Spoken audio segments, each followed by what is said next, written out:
2022世界中学生运动会，即摆是伫咧法国举办，今仔日嘛伫咧体育署头前举办授旗典礼。不过，国内疫情当咧严大加悬，即摆也传出讲，这选手确诊的情形。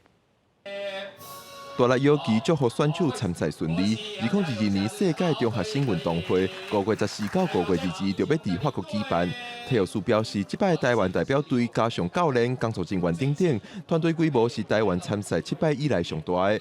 选手嘛讲，对即摆比赛一定会尽全力。的选手呢有135位，我们教练呢32位哈，还有我们团补部41位，总共是208位，应该是有史以来。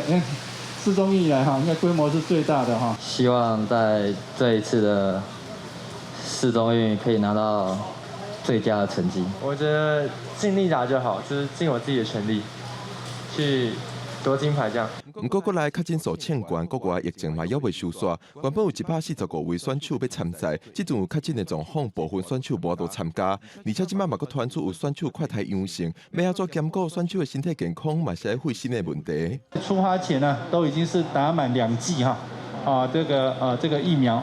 搭飞机之前呢，也都进行这个快筛。我们有3位的医师作为我们的队医哈。目前我们还有部分的这个选手的部分有这个快筛哈这个阳性的部分今天呢也都会做好 PCR 的这个检测。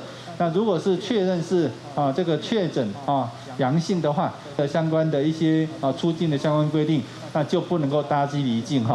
选手参加授旗典礼了后，暗时就会前往机场，直飞法国来参赛。教育部表示，若是伫法国有身体状况，嘛会甲在地病院合作，保护选手的身体健康。记者郭本良随台北报道。